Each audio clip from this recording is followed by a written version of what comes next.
If you've ever believed that money can fix everything, this story will change your mind. So stay with me until the end, and if it moves you even a little, hit like and subscribe, because stories like this deserve to be heard by more than just us. Victoria Ashford had not cried in 14 years. Not when her father died. Not when her marriage collapsed into a settlement negotiated by 3 separate law firms. Not even when the doctors first told her, in that flat, clinical tone reserved for the worst kind of news, that her daughter Lily might never walk again. She had trained herself, the way she trained her company's stock price, to hold steady no matter what the numbers said. Ashford Global was worth $11 billion, and Victoria had built most of it herself, brick by brick, boardroom by boardroom, sacrifice by sacrifice. But on a gray Tuesday afternoon in October, on the side of a 2-lane highway outside a small town called Millbrook, none of that money could start her car. She sat behind the wheel of her Bentley, hazard lights blinking uselessly into the drizzle, and stared at the smoke curling from beneath the hood. In the back seat, 9-year-old Lily sat in her wheelchair-accessible harness, her small hands folded in her lap, watching her mother with the quiet patience of a child who had learned long ago that adults panicked more than children did. "It's okay, Mom," Lily said softly. "We can just wait for help." Victoria looked at her daughter in the rearview mirror and felt the familiar ache in her chest. The one that had nothing to do with the car and everything to do with the fact that she had missed Lily's last 3 physical therapy appointments because of board meetings. And here she was, missing another Tuesday, stranded on a highway in the middle of nowhere. The tow truck that arrived 20 minutes later was rusted at the edges but ran clean, and the driver introduced himself simply as Daniel. He was tall, broad-shouldered, with grease permanently etched into the creases of his knuckles and a voice that was low and unhurried, the kind of voice that didn't need volume to command attention. He didn't recognize her, didn't seem to care that the crest on her purse cost more than his truck. He simply asked if everyone was safe, checked on Lily first before even glancing at the smoking engine, and told her with a small, easy smile that Cole Auto Repair was 15 minutes up the road, and they'd get her sorted before dinner. Daniel Cole was 34 years old and had been raising his son Sam alone for the past 4 years, ever since his wife Maria had lost her battle with an aggressive cancer that no amount of love or prayer could slow down. He'd taken over his father's garage the same year, half out of necessity and half because turning wrenches was the only thing that kept his hands busy enough to stop his mind from spiraling.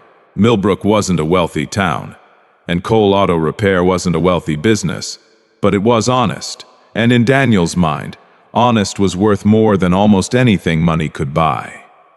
The 2 years after Maria's death had nearly broken him. He remembered them now only in fragments, sitting in a hospital hallway at 3 in the morning holding Sam, then 4 years old, while machines beeped somewhere behind a closed door, the specific, unbearable silence of driving home from a funeral with a booster seat still installed in the back of his truck. The well-meaning neighbors who brought casseroles for the first 2 weeks, and then quietly stopped coming, the way grief always seemed to make people uncomfortable after a polite interval had passed. He had kept the garage open because closing it felt like giving up twice in 1 year, and he had kept Sam close because Sam was the only reason the mornings still made sense. Slowly, stubbornly, he had rebuilt a life out of small, repeatable things. Breakfast at 6, school drop-off at 7:40, the garage door rattling open at 8, homework at the workbench while he finished the day's last job. It was not the life he had planned. But it was steady, and after everything, steady had become the thing he valued more than anything else in the world. That steadiness was, in its own quiet way, the exact opposite of the life Victoria had built. Her days were measured in 15-minute increments by an assistant named Harold, who color-coded her calendar in shades of urgency. She had not eaten a meal without a phone in reach in over a decade. She had learned, long before she ever became a mother, that the world respected certainty and punished hesitation, and so she had trained herself out of hesitation altogether. until Lily's accident had introduced her to a kind of uncertainty that no boardroom strategy could resolve. And she had simply thrown money at the problem because money was the only tool she had ever fully trusted. When the tow truck pulled into the gravel lot of the garage, Sam came bursting out of the small office where he'd been doing homework. 8 years old and freckled and endlessly curious, and he stopped dead when he saw Lily being lowered in her wheelchair from the back of the truck. For a moment, the two children simply stared at each other, the way children do, without the practiced discomfort adults carry around disability. Then Sam grinned and said, "Do you want to see my dad's old tire fort? It's the best one in the county." And just like that, before either mother had said a single word to the other, their children were already friends. Victoria stood in the doorway of the garage's small waiting room, arms crossed over her tailored coat, watching Daniel work beneath the hood of her car with the kind of focused calm she rarely saw in her own executives. She was used to men who wanted something from her, a contract, an introduction, a photograph for their own social currency. Daniel wanted nothing. He hummed quietly while he worked, occasionally answering Sam's shouted questions from across the lot, and never once looked over to see if she was watching him, which of course made her watch him more. "It's your alternator," he finally said, wiping his hands on a rag. "I can have it fixed by tomorrow morning if you don't mind staying in town tonight. There's a decent inn 2 streets over. Miss Carol runs it. She'll take good care of you and your daughter." He said it plainly, without any awareness that he was casually solving a problem Victoria's assistants usually solved with a phone call and a corporate card. She almost laughed, almost.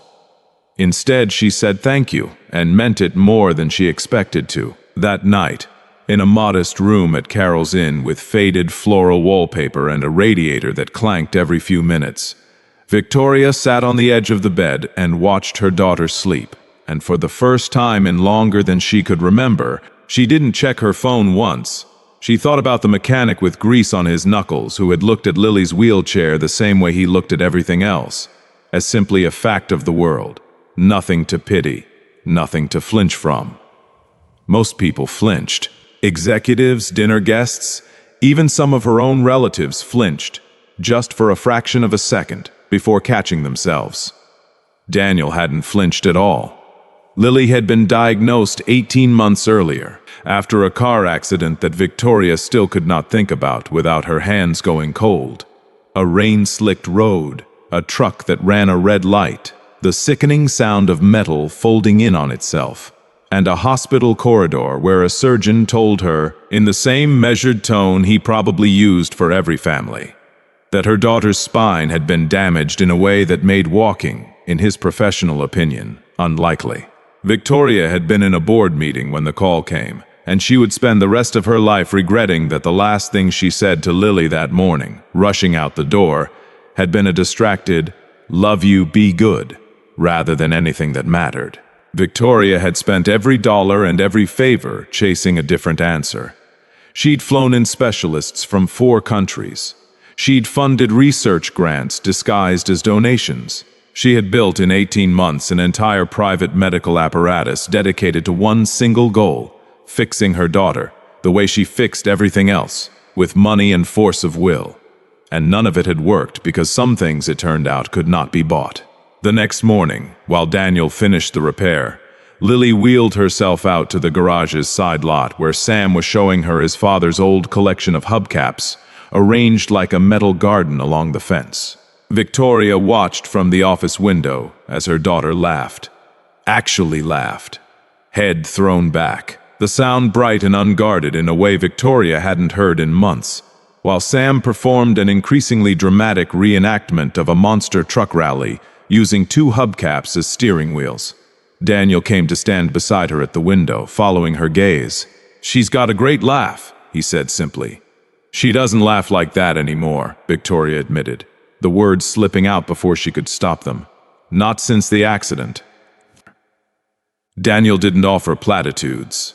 He didn't say everything happens for a reason or, "She'll walk again, you'll see," the way so many well-meaning strangers did. He just nodded slowly and said, Kids know when they're being treated normal. Sam doesn't see a wheelchair. He just sees a friend who's good at monster truck noises. Something in Victoria's chest loosened, just slightly, like a knot finally given room to breathe. The car was ready by noon, but Victoria found herself lingering, inventing small errands, asking about a coffee shop, asking Daniel to double-check the tire pressure, asking Sam what his favorite hubcap was.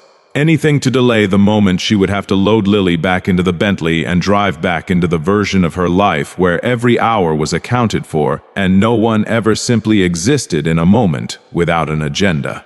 When she finally did leave, Lily twisted around in her seat to wave at Sam through the back window until the garage disappeared from view, and Victoria caught herself unexpectedly already thinking about when she might come back. She came back 11 days later. She told herself it was because the car needed a follow-up inspection, though her own fleet manager back in the city could have handled it with a single phone call. She told herself it was for Lily, who had asked about Sam every single day since Millbrook. She did not let herself examine too closely why she had also, without quite deciding to, worn the green blouse Daniel had once mentioned brought out her eyes. A stray comment made in passing, one he probably didn't even remember making.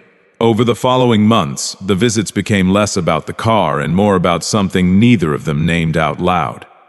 Victoria learned that Daniel had turned down a job offer from a dealership chain that would have tripled his income, because it would have meant relocating Sam away from the only home he'd ever known, away from Maria's grave, away from the tire fort and the hubcap garden, and the life his son had built out of grief and grease and stubborn love. Daniel learned that Victoria had built an empire not out of greed, but out of a childhood spent watching her own mother struggle to pay rent, swearing she would never again feel that particular kind of powerless, and that all her billions had never once made her feel as powerless as watching her daughter's physical therapist shake her head at another failed session. Lily's recovery, meanwhile, had quietly become the thread that stitched their two families together. Daniel wasn't a doctor, wasn't a specialist, had no medical training beyond basic first aid. But he had a way of talking to Lily that no specialist Victoria had hired ever managed. He never treated her recovery like a project or a deadline. When Lily practiced her supported standing exercises in the garage's small waiting room, using the parallel bars her physical therapist had shipped there at Victoria's request, Daniel would sit on an overturned bucket a few feet away, tossing a tennis ball back and forth with Sam, casually narrating an imaginary race between two toy cars, never once making Lily feel watched or measured. "Your legs are stronger this week," he told her one afternoon, not as encouragement but as simple observation, the way he might comment on an engine running smoother. Lily beamed for the rest of the day. Victoria's board of directors began to notice her absences. Rumors circulated that the notoriously ruthless CEO of Ashford Global had gone soft, was distracted, was spending unaccounted hours in some small town 3 hours outside the city. Her chief financial officer, a sharp-tongued man named Preston, who had never forgiven Victoria for passing him over for the presidency of the company, used the rumors as ammunition in a quiet campaign to undermine her position ahead of the next shareholder vote. He didn't understand, none of them understood, that those unaccounted hours were the only hours in Victoria's week that felt like they belonged to her, rather than to the machine she had built and now served. It was Sam, in his blunt 8-year-old way, who first said the thing Victoria and Daniel had both been carefully avoiding. "Are you gonna marry my dad?" he asked her one Saturday afternoon, apropos of nothing, while Daniel was under a car and Lily was napping in the waiting room. Victoria had nearly choked on her coffee. "Because," Sam continued undeterred, "Lily's basically already my sister, so it would just make it official." Victoria didn't have an answer for him that day, but she thought about the question more than she let on. Not every visit that winter was easy.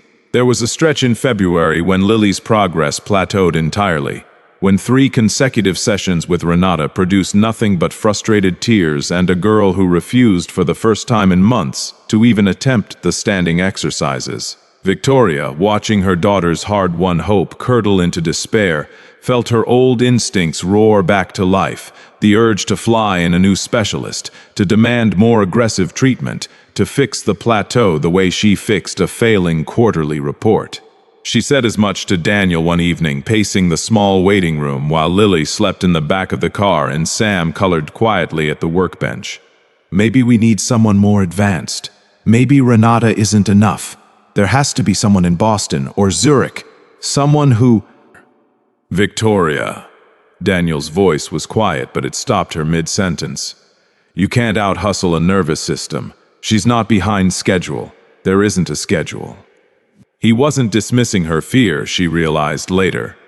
He simply refused to let it curdle into the kind of frantic motion that had, for 18 months, left Lily feeling like a project instead of a little girl. It was one of the hardest conversations they'd had, and one of the most important. Victoria went home that night angry, unconvinced, and then, 3 days later, quietly grateful, because she had called Renata to apologize for pressuring her. And Renata had simply said, "She'll get there when her body and her heart agree it's safe to." Victoria had never once considered that Lily's heart might need convincing as much as her spine. That same month, Preston made his move. He circulated a memo to select board members questioning Victoria's judgment, citing her extended absences, and suggesting, in the careful, deniable language of corporate politics, that the CEO's attention had drifted from the company's core interests. He requested an emergency session ahead of the scheduled quarterly review. Victoria, for the first time in her career, found she did not particularly care. She sat across the boardroom table from 11 of the most powerful people in her industry, and when Preston finished his prepared remarks about accountability and shareholder value, she said only, "I built this company so that no one in my family would ever again be powerless. I am not going to apologize for spending time with the one person I built it for." The room was silent for a long moment.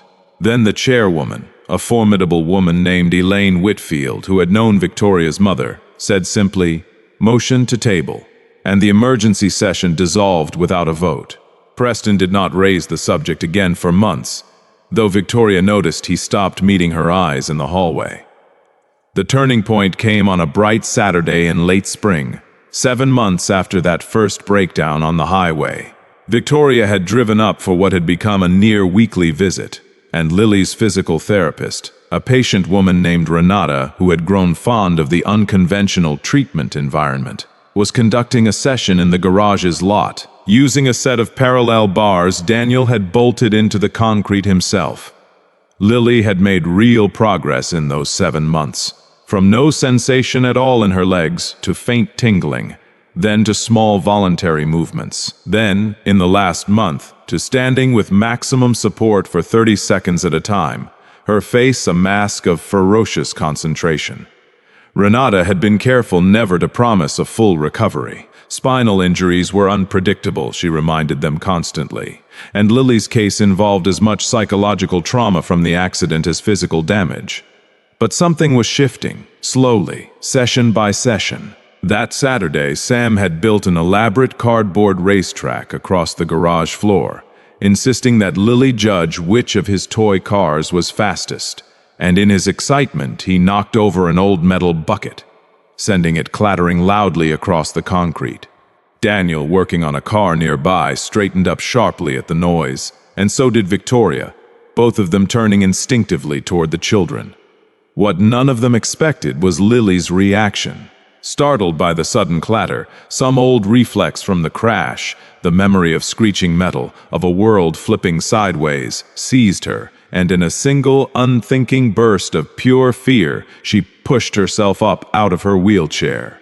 For one suspended heartbeat, nobody in that garage breathed. Lily stood, fully upright, her legs trembling but holding, her hands reaching instinctively for the nearest steady thing in her field of vision, which happened to be Daniel, 3 long strides away. And then she ran. Not a walk, not a shuffle, but 3 unsteady, adrenaline-fueled steps that no specialist, no physical therapist, no $11 billion medical apparatus had been able to produce in 18 months, straight into Daniel's open arms. Victoria froze. The word does not do justice to what happened to her body in that moment. Her coffee cup slipped from her fingers and shattered unnoticed on the concrete.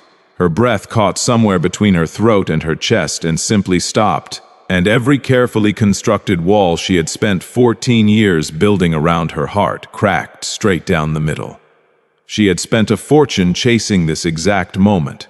She had flown specialists across oceans for this exact moment. And it had happened here, in a gravel lot behind a small-town garage, triggered not by medicine but by a child's trust in a man who had never once treated her like anything other than whole. Daniel held Lily as her legs began to shake with the effort, lowering her gently, carefully, praising her in the same unhurried voice he used for everything, not making it a spectacle, not calling attention to the miracle of it, just being steady for her. The way he had been steady for 7 months. Renata was already moving, professional instincts kicking in, checking Lily's vitals, her balance, murmuring astonished assessments under her breath. Sam was jumping and shouting that Lily could walk, Lily could actually walk. And Victoria stood rooted to the spot, tears finally, after 14 years, streaming freely down her face, unable to move, unable to speak, watching her daughter held safely in the arms of a man whose garage smelled like motor oil, and whose bank account probably couldn't cover a month of Victoria's private jet fuel. And understanding, with a clarity that hit her harder than any board decision ever had, that he had given her daughter something no amount of money ever could. It took Victoria a long moment to find her legs again, and when she finally crossed the lot, she didn't go to her daughter first. She went to Daniel, and without a single word of explanation, she wrapped her arms around him and around Lily, still cradled against his chest, and she let herself cry in front of another human being for the first time since she was 22 years old. "Thank you," she whispered, the words entirely inadequate for what she meant. Daniel, holding both of them now, simply said, "She did it herself. All I did was stay put." But Victoria knew better, staying put, being steady, being someone a frightened child could run to without hesitation. That was not nothing. That was, in fact, everything. The recovery that followed was not instant, and Renata was careful to remind them of that in the weeks after. Lily's steps that day had been fueled by adrenaline and fear, a psychogenic breakthrough as much as a physical one, and true rehabilitation would take months more of careful, patient work. But something fundamental had shifted, a barrier had broken, and within 4 months Lily was walking with a supportive brace and a cane, and within 7 months, on a crisp autumn morning almost exactly 1 year after that first breakdown on the highway, she walked, unassisted, slow but unmistakably upright, across the gravel lot of Cole Auto Repair to throw her arms around Sam's neck on his 9th birthday. Victoria's board eventually got their answer about her distraction. She didn't step down from Ashford Global. If anything, she led it with a renewed clarity that surprised even her sharpest critics, having finally learned the difference between the things worth fighting for and the things that had simply been filling the silence.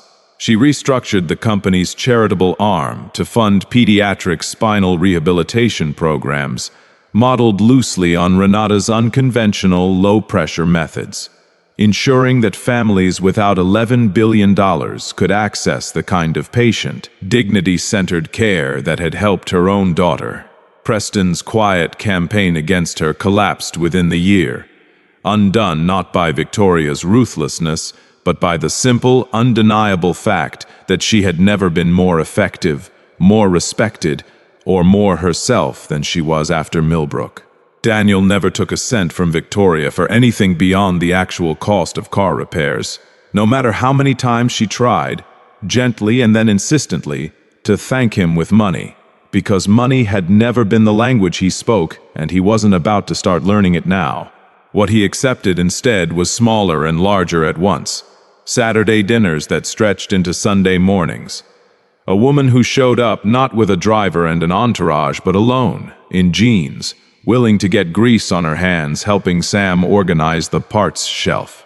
A little over a year after that day in the garage, Daniel Cole married Victoria Ashford in a small ceremony held not in some grand estate, but in the gravel lot of Cole Auto Repair. Strung with fairy lights, with Sam as best man in a tie he'd chosen himself and Lily, walking with only the slightest lingering unevenness in her gait, as maid of honor, carrying a small bouquet of wildflowers she'd picked herself from the field behind the garage.